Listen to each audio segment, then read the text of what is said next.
Assalamu alaikum wa rahmatullahi wa barakatuh. Nesimye nnyo bakwano mwena bali ku HK Media olunaku olwaleero naddala mu mwezi guno ogwa Ramathan, omwezi omutukuvu ogwatuterekebwako okusaasira okuva eri Allah w'ekitiibwa.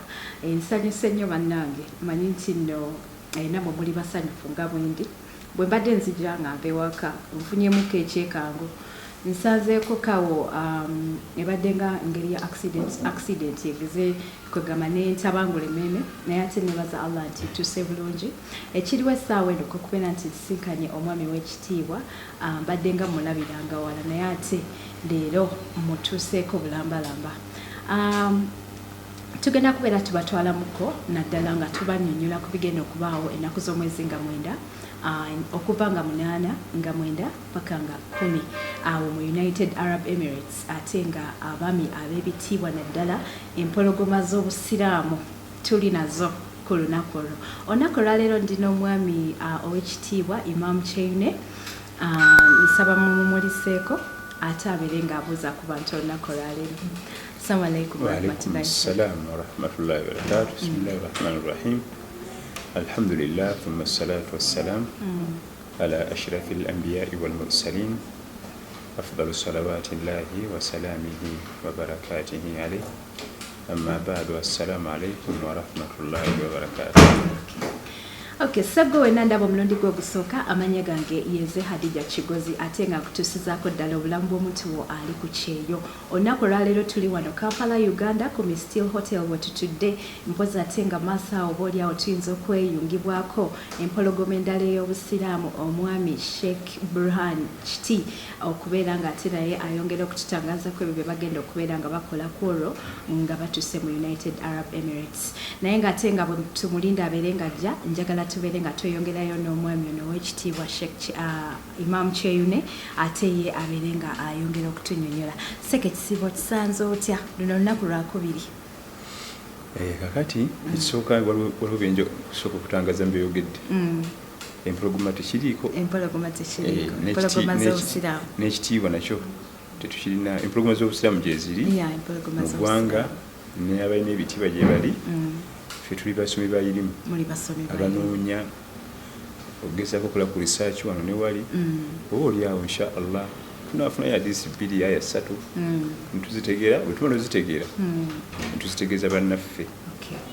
Kati tunatuka ku level ya mpologoma sheeki mufuti wabula ekisiba alhamdulillah ku bantu abatera okuba n'emikisa tusala teke mba mikisa kati n'emikisa gye njogerako si abamu gye bategeera abatera okuba n'emikisa nga batera okuyisiibamu ku nnaku eza sunna Monday Thursday balwawo okumanya nti Ramadhan etandise.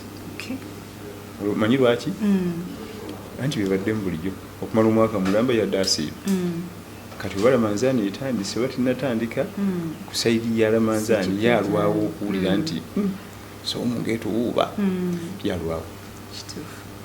Kati kyenkubiriza omwoyo gwange ne munnaffe atulaba n'emyaka gyo okusibako ku nnaku eza sunna kubanga kibanga omuzannyo w'emizannyo wadde season eyimmudde etatuula asigala practicing keeping a fitness bagenda okuddamu nga ne fitness kwatandikira.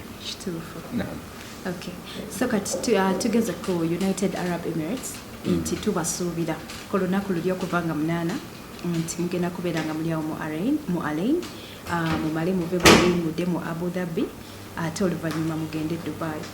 Olugendo luno mulweteeketeekedde mutya? Alhamdulillah, ekiriwo ekyamaanyi ennyo kyendabawo ye packaging ya message gyetugenda okuba baganda affe abawangalira mu nsi ezo era nga yeyirimu n'okwongera okutegera Allah waffe abantu abawangalira mawanga nga ogenze ku mawanga magwira ebiseera ebisinga kizibu okukwata eddiini olw'enkwata y'emirimu okamaabo dduka olwokuba nti tukimanyi ffenna oli bwagenda ku mawanga abagenze kunoonya ssente kizibu. Kati omwami okukwata salatul jamaa omukyalo okwambala ennyambala nga bwe yanteekeddwa okuba eya sharia focus yaffe egenda kuba nnyo mu areas ezo nti wadde wajja eno okupakasa naye teweerabira nti oli mukyala musiraamu oli mukyala oli mwami musiraamu teweerabira nti olina omutonzi yakutonda eno ensi eriko amateeka nyiniyo ge yateekako awo tugenda okusinga okutambulira n'abantu baffe abamu balime okulowooza nti esente kikulu nnyo mu bulamu waliwo ebirala ebikulu ebisinga ekyo abamu kati ate akiwa nnyo obudde n'akisaako ebirowoozo bingi nekimuleetera okukola ebitajja nekimuleetera okukola ebyeharamu n'ebimalawo obulamu bwe ye nga afa kufuna ki nga ye kennyini nga bwali awo wabba erina okuzisinga awo wakulu nnyo inshallah. So kati abantu mwenna abali awo mu Alain baseka bagenda kubeera babatuuka ku z'omwezi 8 awo ku super restaurant ate nga kubeera ddira mu 12 kozi ate nga mwabali mu Abu Dhabi ennaku z'omwezi zijja kubeera nga 9 awo ku Al Ibrahim restaurant ate nga ab'e Dubai mu berinda bulungi nnyo ku Mpombo African restaurant ew'Omukulu Hassan okuyingirira nako kugenda kubeera ddira mu 12. Bino byonna bibategekeddwa era nga basika babatuusibwako ababazoka energy drink be bagenda okubeera nga babatuusaako omusomo guno eno ogw'obusiraamu. Seka njagala otubuuliremukko ku Ramadhan eno ebimu ku bisobyo oba common mistakes abantu ze bakola mu kisiibo. Bismillahi rahmani rahim alhamdulillah wabihi nastain. Kakati awagazi nnyo ensobi zigwibwamu nnyingi nnyo ezimu nga situmanyi lwa butamanywa bwaffe ezimu nga tumanyi naye olw'obugayaavu. Kati ekisooka muzimu ku nsobi ezikolebwa abasiibi kulowooza nti bw'anakkuta ndyatejja muluma n'alyoka alya ddaaku etagambika n'alowooza mbu enjala Allah yakola enjala nga kitonde kizibu tekikolagana mukufu gyokoma okukkuta gyekoma okkuluma kati alowooza nti enjala ajja gitayiriza mu kulya aba agudde. Omuntu yenna ayagala okulwanyisa enjala ate alina kuba muyala naye bwabeera omukufu teeweza na ssaawa ziwera 3 kati namusa ku ttaka. Eyo ensobi nnene nnyo. Ekyokubiri ate bw'oli ennyo okutta kikuleetera okuba nti abantu basinga basiiba bali mu kulaajana mu kusumagira buli kaseera emisana talina maanyi gakola ninga yanywedde omwenge ninga yalimye era kiri mu kulya tulya nnyo mu Ramadhan tulina okukendeza okulya ensobi nnene nnyo mu Ramadhan okusigala ng'olya nga obadde olya kubanga ebimu ku bigendererwa bya Ramadhan okukendeza ku zokozesa mu lunaku okubanga meals zikendeera naye bwe zisigala nga bwe zibadde kwe kuwulira nga yanywedde omwenge kwe kuwulira nga omutamiivu tasita tokendeza meals era kyekimu kwe kuba nti osuba osumagira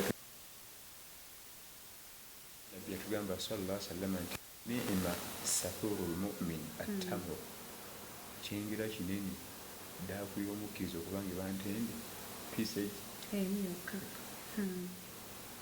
pisage lwaki otuzi kagirasi bwe kati kisinga omuntu alira ekyapati kubanga bwoli emmere nyingi wali system ekusaba kolako ebisaba amazzi sigikolako ate nze nasiibye tuweze ku mazzi tukole ku bino nasiibye ekivamu osumagira olinga eyatamidde olinga eyalimye olinga buli kimu kyonna era kyola abantu abasinga mu Ramadhan emisana omusanga abongoota buli watuula kusumagira tulya bubi.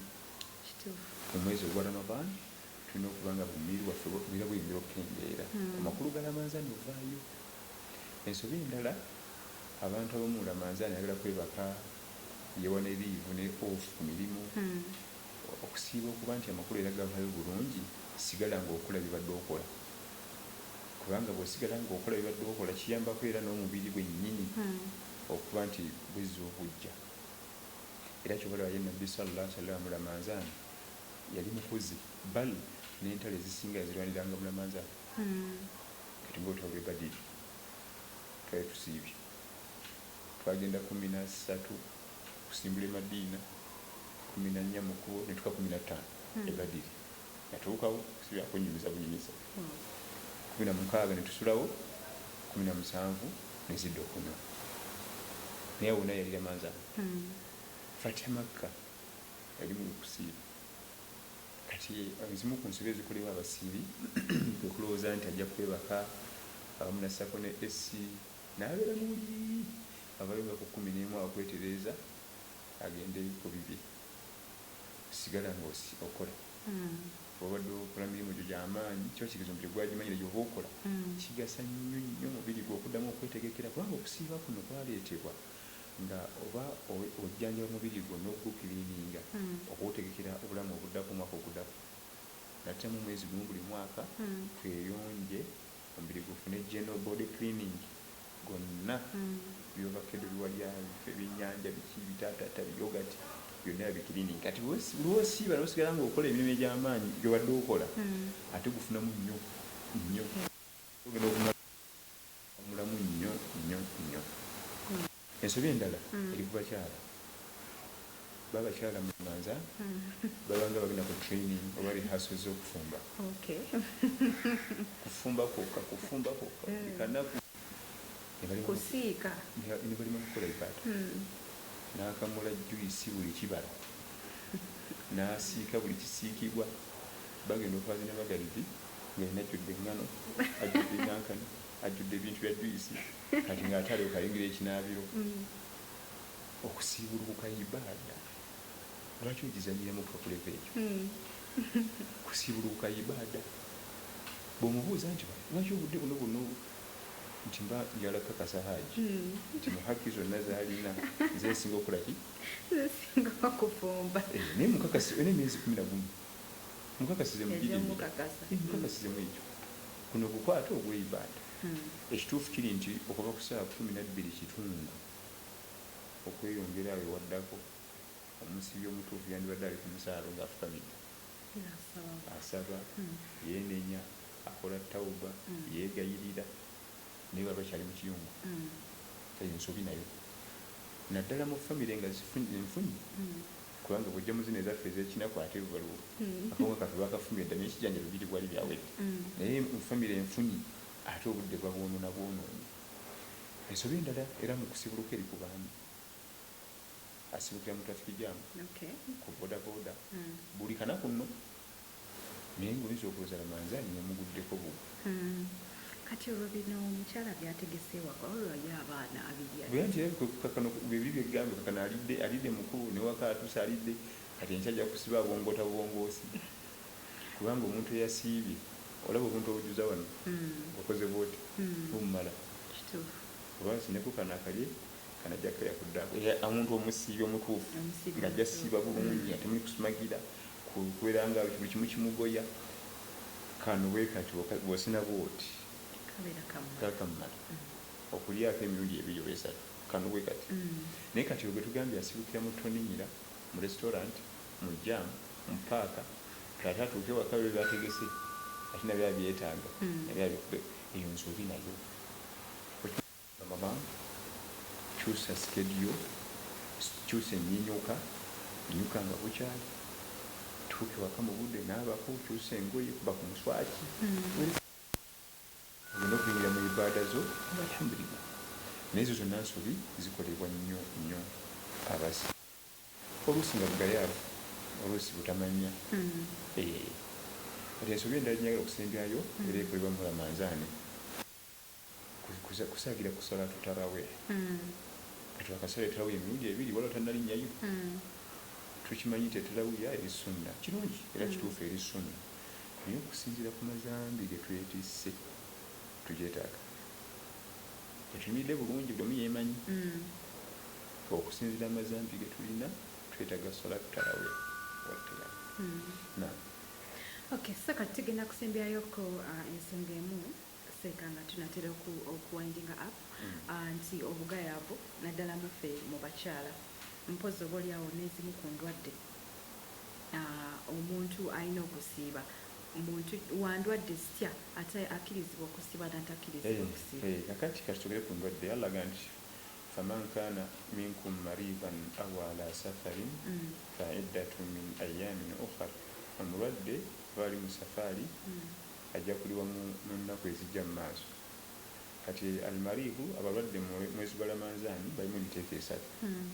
Omuteeko ogusooka almaridu alladhi la yurja buruahu, waliyo omulwadde naye talina ssuubi kuwona, oyo talisiiba ye, alya n'aliisa omunaku omu buli kanaku. Kanyoberawo almaridu alladhi yurja burua, waliwo omulwadde ng'asuubira ajja kuwona, oyo gwayogerako nti faman kana minkum maridan, abeera abadde omulwadde alye fa'iddatu min ayamin ukhra, ajja kuyiwa mu maaso. Kanyoberawo ate nga almaradu alkhafif, obulwadde obuli simple nga kasenyiga naye busobola okusiiba, olinamu ekifuba, olinamu eriiso likuluma, waliwo obulwadde n'ekiwundu ku mukono, oyo yasiiba. Kati abalwadde ba miteeko esatu, waliwo yatalisiibira ddala yaliisa, ne waliwo omulwadde naye ng'ajja kuwona, oyo yali ajja kuliwa, ne waliwo endwadde osobola okusiiba nayo, oyo akkirizibwa okuba nti asiiba nayo, naye ate bwe tukizuula nti ate naye zitoyi, aba akkirizibwa okukola ki? Okulya n'aliwa mu nnaku eziddako mu maaso. Obugayaavu buli mu kuba nti tugayalirira ekitabo kya Allah Qur'an mu Ramadhan, ate nga tugenda nti shahru Ramadhan alladhi unzila fihi al-Qur'an, omwezi gwa Ramadhan mwe nasiza Qur'an. Amakulu tugiwa obudde, qira'atan, kusoma. Uba tumanyi kusoma, kuwuliriza. Uba tumanyi kusoma, teekateeka puroguramu ez'okuyiga, naye byonna tubifuddeeko. Teri kusoma, teri kuwuliriza, teri kuteekawo puroguramu ya kuyiga. Obugayaavu bwa kika kya waggulu.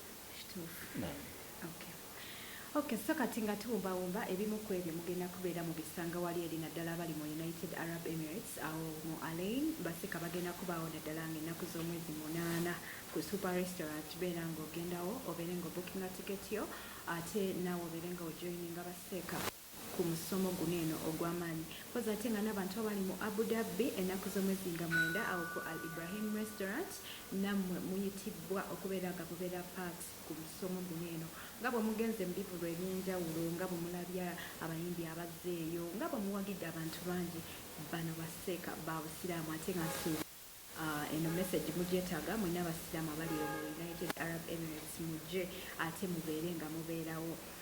Then abantu abali mu Dubai tugenda kubeera we tulinyawo ku Bombo African Restaurant ew'omukulu Hassan ate era nga nakwo kuyingira dirham 12. So mbeere nga mujja tubeerewo ffenna ate nga bino bibatuusibwako bannaffe aba Bazoka Energy Drink be babadde nga bakuteekateekedde omusomo guno eno ogw'amaanyi. Tuyinza nnyo bannange tetugenda kubeera nga tusukkawo olunaku olwaleero, ffe ng'aba HK Media tubaagaliza Ramathan ennungi era nga nsembyayo n'ekigambo ekirungi ekigamba nti assalamu alaikum wa rahmatullahi wa barakatuh. Wa alaikum salaam wa rahmatullahi wa barakatuh.